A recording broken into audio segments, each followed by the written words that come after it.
کہتی ہے حسین کی اماں اٹھو اٹھو، زینب سے کربلا کا ذرا ماجرا سنو۔ بسم اللہ الرحمن الرحیم، اللہم صلی علی محمد و آل محمد وعجل فرجہم۔ ناظرین کرام، قائم ٹی وی ٹورنٹو کی جانب سے آپ کے پسندیدہ پروگرام تہذیب اعضاء کے ساتھ آپ کا میزبان عباس نقوی حاضر خدمت ہے۔ ناظرین کرام، آج تہذیب اعضاء کے حوالے سے ہمارا موضوع گفتگو ہے مرثیہ خوانی، نہایت اہم رکن ہماری عزاداری کا، ہماری تہذیب اعضاء کا نہایت اہم رکن ہے، اور اس موضوع پر گفتگو کے لیے ہمارے ساتھ معزز مہمان تشریف رکھتے ہیں محترم فرحان رضا صاحب۔ السلام علیکم۔ وعلیکم السلام۔ فرحان رضا صاحب ماشاءاللہ تحت اللفظ مرثیہ خوانی میں اس وقت اپنی انفرادیت اور اپنے انداز بیاں کے حوالے سے بہت زیادہ پسند کیے جا رہے ہیں، اور ماشاءاللہ 2 کتابوں کے مصنف بھی ہیں، ایک تحت اللفظ ایک فنی مطالعہ، اور ایک مزید اسی موضوع کے اوپر دوسری کتاب بھی ان کی ہے۔ ہم اپنی گفتگو کا آغاز کرتے ہیں، مرثیہ خوانی ہمارا موضوع ہے، اور اس حوالے سے ہم فرحان بھائی سے گفتگو کا آغاز کرتے ہیں۔ فرحان بھائی السلام علیکم۔ سب سے اہم آپ نے وقت نکالا اپنی مصروفیات میں سے، بہت شکریہ۔ فرحان بھائی، آج کا ہمارا موضوع تہذیب اعضاء کے جیسے ہماری گفتگو رہی کہ مرثیہ، ہمارے یہاں جب کہتے ہیں مرثیہ خوانی، تو آج کا ہمارا سامع اور ناظرین جتنے بھی ہیں وہ اکثریت وہی ہے کہ ان کے ذہن میں مرثیہ خوانی سے ایک وہی تاثر آتا ہے جسے ہم سوزخوانی کہہ رہے ہوتے ہیں۔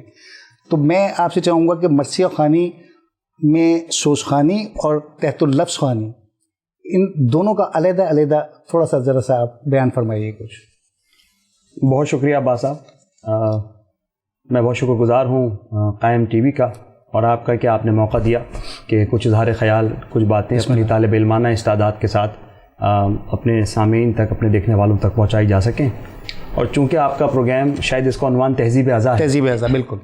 اچھا، تو جو آپ کا سوال ہے وہ بالکل اپنی جگہ پہ ہے، اس کا جواب دیتے ہیں، لیکن اس سے پہلے تہذیب اعضاء پہ 1-2 باتیں میں کرنا چاہوں گا۔ بسم اللہ۔ چونکہ مرثیہ خوانی یا تحت اللفظ خوانی یا سوز خوانی، تہذیب اعضاء سے اس کا بڑا گہرا تعلق ہے۔ بے شک۔ چونکہ لفظ تہذیب کے معنی یہ ہیں کہ جو آپ کی سوسائٹی میں رائج چیزیں ہیں، جی ہاں، وہ تہذیب ہے، ٹھیک ہے نا۔ اس کی اصلاح، اس میں آراستگی، اس میں پاکیزگی، کس طریقے سے بہتر جو ہے وہ آپ کا معاشرہ بنے، ٹھیک ہے۔ تہذیب اعضاء، اعضاء ظاہر ہے بکا سے لفظ، عزاداری، خاص طور پہ لفظ مختص ہو گیا۔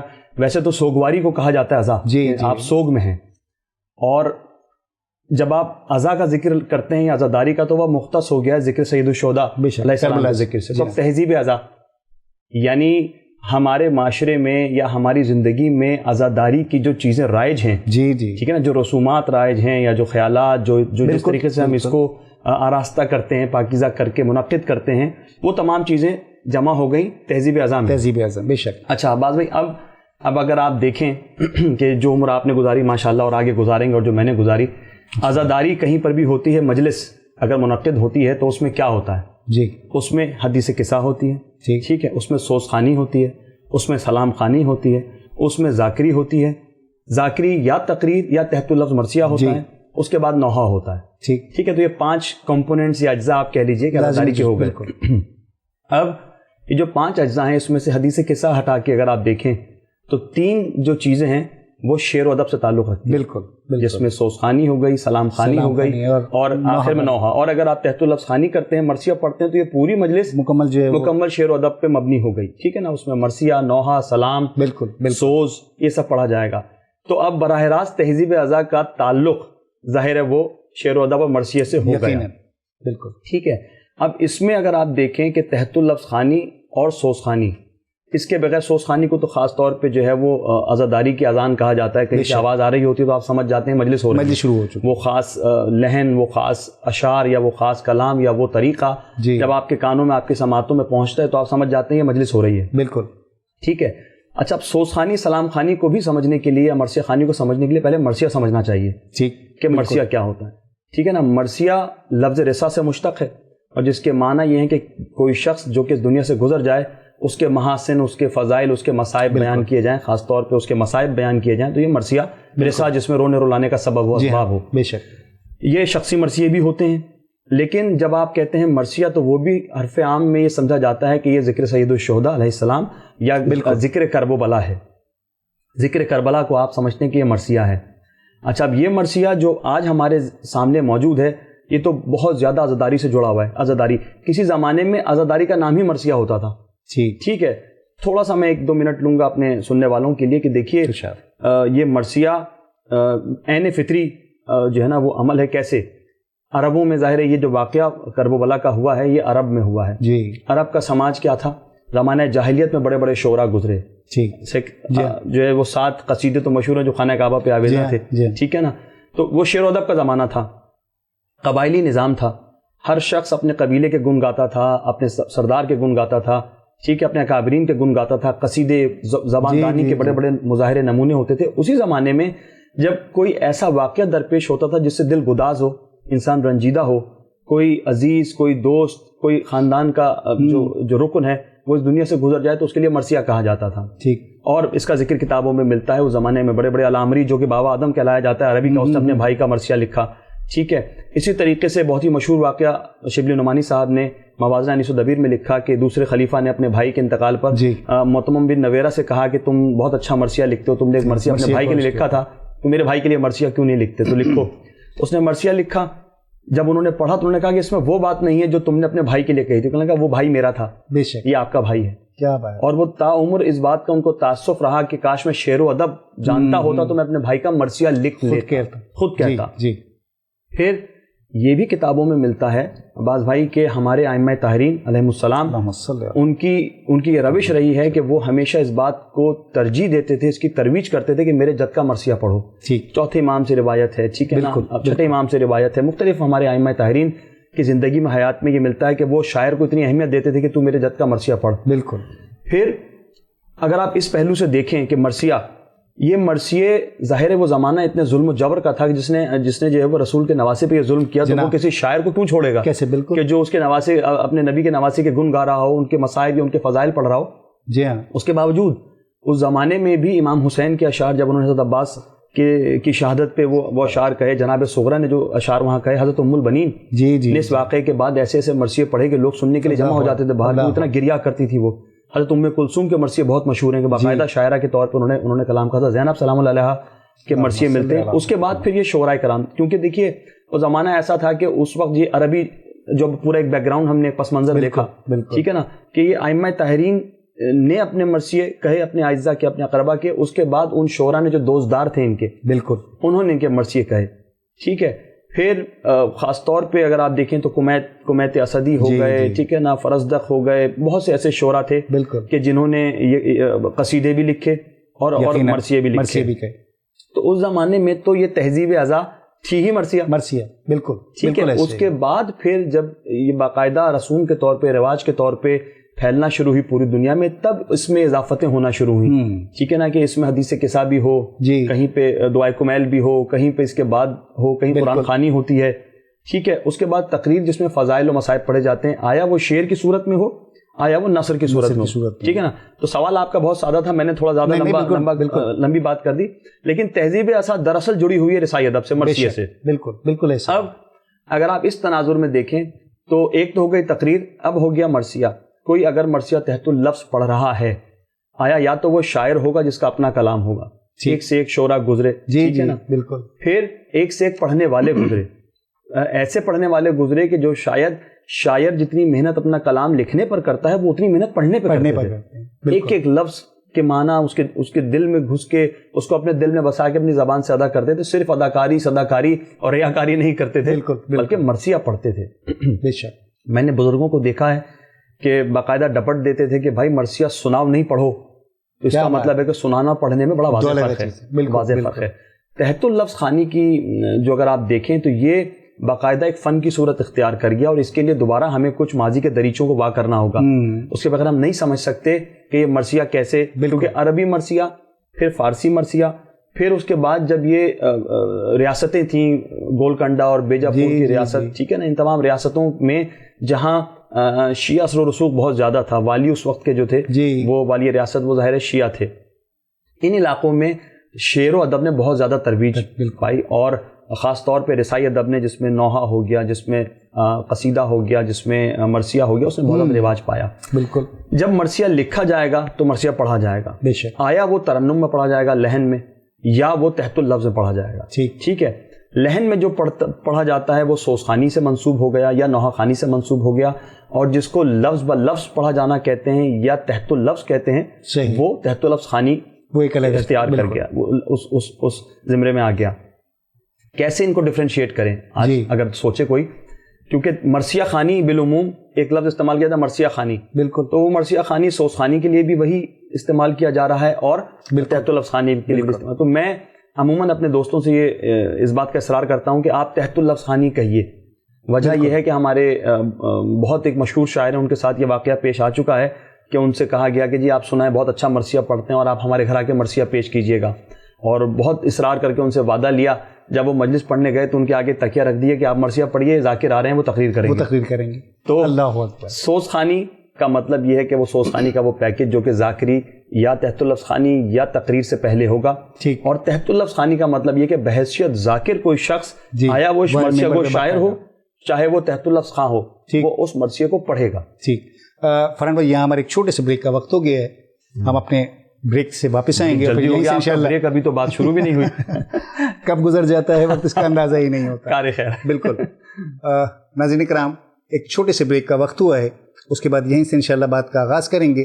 ہمارے ساتھ رہیے. کہتی ہے حسین کی اماں اٹھو اٹھو, زینب سے کربلا کا ذرا ماجرا سنو.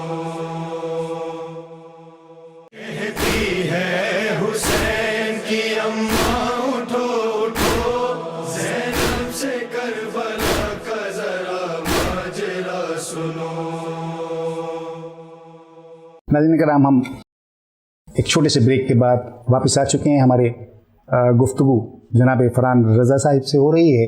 مرثیہ ہمارا موضوع ہے تہذیب اعضاء کے عنوان کے تحت, اور فرحان بھائی سے گفتگو ہو رہی ہے کہ مرثیہ سوزخانی اور تحت اللفظ خوانی, ان دونوں میں جو فرق ہے اس کے لیے سوزخانی مرثیہ خوانی بے شک وہی مرثیے ہیں, اور انہی کو اگر لحن میں پڑھا جا رہا ہے, طرز کے ساتھ پڑھا جا رہا ہے, وہ سوزخانی ہے. اور جو باقاعدہ تحت میں ہے وہ دراصل ذاکری کا نعم البدل ہے. اور میں یہاں پر ضرور فرحان بھائی آپ سے وہیں سے بات کا آغاز کر رہے ہیں.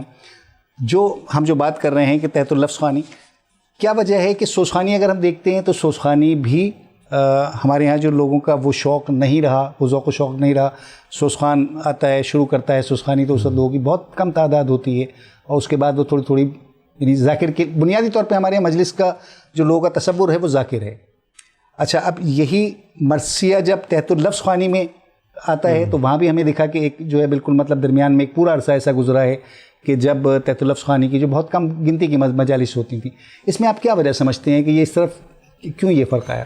دیکھیے, تقریر کرنا جو ہے بنسبت مجھے لگتا ہے کہ آسان ہے, بجائے اس کے کہ تحت اللفظ مرثیہ پڑھا جائے. وجہ اس کی کیا ہے کہ وجہ یہ ہے کہ آپ شعر و ادب سے جس کو شوق نہیں ہوگا, جو شعر نہیں سمجھ سکتا, وہ جو مصرع نہ سمجھ سکتا وہ مصرع ادا بھی نہیں کر سکتا. ٹھیک. تقریر تو یہ ہے کہ آپ نے یاد کی, آپ نے کسی مکتب سے, کسی مدرسے سے, کتابوں سے استفادہ کیا.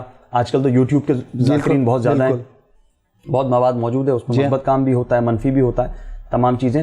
تو تحت اللفظ خوانی باقاعدہ ایک فن ہے اور ایک علیحدہ سے شعبہ ہے. یقیناً بات کا سلسلہ وہیں سے جوڑتے ہیں جہاں بریک سے پہلے آپ نے کیا کہ جب یہ تحت اللفظ خوانی, اول تو ہے کیا؟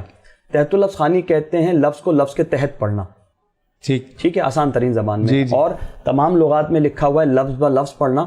لفظ ب لفظ پڑھنا بھی بالکل صحیح ہے, لیکن اس میں چونکہ میری جو میں نے ریسرچ کی یا جو میں نے پڑھا یا دیکھا یا سمجھا, اب زبان تبدیل ہو گئی ہے. میں اگر یہ کہتا ہوں کہ عباس بھائی نے لفظ ب لفظ سنا دیا, تو لفظ ب لفظ کو زبانی یاد کرنے سے متشابہ دیا جاتا ہے, شباہت دی جاتی ہے, ان کو زبانی آتا. لفظ ب لفظ اس شخص نے یہ بات کہی, ٹھیک ہے, تو یہ نامکمل تعریف اگر آپ کہیں کہ لفظ ب لفظ پڑھنے کو تحت اللفظ کہتے ہیں. تحت لفظ کو لفظ کے تحت پڑھنے کو تحت اللفظ کہتے ہیں. ٹھیک ہے, ورنہ فوق اللفظ کہہ دیں, کچھ اور کوئی اور لفظ وضع کر لیں. کہ جیسا لفظ ہوگا اس کے تحت اس کو پڑھا جائے گا. کیا بات, ٹھیک ہے, بالکل. تو یہ تحت اللفظ ہو گیا. اور لہن میں پڑھنا یا سوزخانی اس کے بالکل متبادل, کہ آپ جو لہن میں پڑھ رہے ہیں یا ترنم میں پڑھ رہے ہیں وہ سوزخانی ہیں. سوزخانی کو اگر آپ دیکھیں تو سوزخانی کو مجلس کی اذان کہا جاتا ہے اور وہ پلر ہے باقاعدہ. ٹھیک ہے, لوگ کتنے ہوں اس بات سے قطع نظر, لیکن اچھی مجلس, جمی ہوئی مجلس جب ہوتی ہے تو سوزخانی اس کی بنیاد ہوتی ہے. بے شک. سوزخانی کرنے جب سوزخاں بیٹھتا ہے, سوزخانی بھی ایک الگ شعبہ ہے, ٹھیک ہے نا, اور اس میں آپ دیکھیں تو آغاز میں ایک آدھ رباعی پڑھی جاتی ہے, پھر سوز پڑھا جاتا ہے, پھر سلام پڑھا جاتا ہے, اور پھر مرثیہ پڑھا جاتا ہے, اور دورانیہ اس کا 20 سے لے کے 40 منٹ کے درمیان 30-35 منٹ تک. بالکل. اور جس چیز کو سب سے کم توجہ دی جاتی ہے, جس کی وجہ سے نام پڑا ہے, یعنی سوز, وہ ایک خاص ایک بند یا 2 بند پڑھے جاتے ہیں سوز, جس میں کمال فن دکھایا جاتا ہے. بالکل. ٹھیک ہے نا, رباعی پڑھنا آسان ہے, سلام پڑھنا آسان ہے, مرثیے کے 5 بند ایک ہی ٹون میں پڑھنا آسان ہے, جس میں بیت اٹھا دی, چوتھا مصرع اٹھا دیا. سوز خاص طور پہ پڑھنا, جو بندشیں بنائی ہوئی ہیں, جو جس طریقے سے پڑھا جاتا ہے, مرزا دبیر علی مقامہ کا کلام تسبیح فاطمہ جو ادا کی امام نے سوز کے طور پہ, اس کی بندش معشوق علی خان صاحب نے بنائی تھی, اور پڑھتے ہیں. پھر تحت اللفظ خوانی کی جب ہم بات کرتے ہیں تو تحت اللفظ خوانی کے لیے بھی باقاعدہ ایک پریپریشن پریریکوزٹ ہے. ہر شخص یہ نہیں کہہ سکتا کہ میں تحت اللفظ خوانی کر سکتا ہوں. کیوں؟ شعر و ادب کی بنیادی پہچان ہونی چاہیے, مصرے کی سمجھ بوجھ ہونی چاہیے, مرثیہ سمجھنا چاہیے. بالکل. کیونکہ مرثیہ آغاز ہم نے جہاں سے کیا تھا عربی مرثیہ, پھر بعد میں اس کے اجزاء بن گئے, یعنی ہر وہ کلام جو رونے رولانے پہ آمادہ کرا وہ مرثیہ ہے. بالکل. لیکن اس میں جب یہ فن کے دائرہ اختیار میں آیا, جب یہ زمانہ انیس و دبیر میں آیا, یا اس سے ایک پیڑھی پہلے جب ضمیر, خلیق, فصیح, دلگیر, یہ 4 شعراء اکابرین موجود تھے, وہاں اس فن کی ترویج ہوئی, یا اس مرثیہ تحت اللفظ خوانی نے فن کی صورت اختیار کر لی. کہ میر مظفر حسین ضمیر نے پہلی مرتبہ کسی مجلس میں ان سے وعدہ لیا گیا کہ آپ کلام پڑھیں گے, مرثیہ پڑھیں گے, اور شب عاشور تھی, انہوں نے معذرت کی, لیکن پھر ان کو احساس ہوا کہ غلطی ہوئی, انہوں نے توبہ کی اور انہوں نے مرثیہ پڑھا. اب جب مرثیہ پڑھا تو پھر ان کو اندازہ ہوا, مجلس بہت کامیاب ہوئی, انہوں نے کسی اور کا مرثیہ پڑھا, پرانے کسی شاعر کا اپنے سے پہلے کے. اس کے بعد یہ فن بن گیا کہ آپ کسی اور کا مرثیہ پڑھ رہے ہیں, ورنہ اس سے پہلے اپنا مرثیہ پڑھنے کا ہی رجحان تھا. بالکل. یہ میر ضمیر جو ہیں, یہ مطلب یہ ہم اسے تحت اللفظ ضمیر کے استاد. جی بالکل. یہ مطلب ہم یہ کہہ سکتے ہیں کہ تحت اللفظ خوانی کی ابتدا جو ہے بنیادی طور پہ جو آج ہم تحت اللفظ خوانی دیکھ رہے ہیں, یہ میر ضمیر سے ہوئی. آغاز تمام محققین نے انہی کا نام لیا. یقیناً مرثیہ پڑھا جاتا ہوگا. دیکھیں نا, آپ شاعر ہیں, میں آپ کا دوست ہوں, آپ کا کوئی شعر مجھ پہ اثر رکھتا ہے, میں دوستوں کو سناؤں گا, یار عباس نقوی صاحب نے بڑا اچھا شعر کہا ہے, ٹھیک, تو اور اگر میں ترنم نہیں جانتا تو میں تحت اللفظ میں سناؤں گا. یقیناً. تو یہ تحت اللفظ میں پڑھا تو جا رہا ہوگا, لیکن فن نہیں بنا کہ باقاعدہ آپ سے مجلس کا وعدہ لیا جائے کہ آپ فلانے شاعر کا یہ مرثیہ پڑھیے. بالکل. ٹھیک ہے.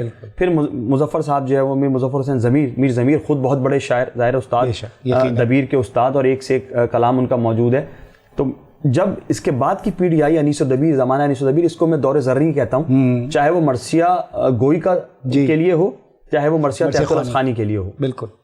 اس میں میر انیس کو ملکہ حاصل تھا, جس طریقے سے وہ مرثیہ پڑھتے تھے, اور بڑی بڑی کہاوتیں مشہور ہیں.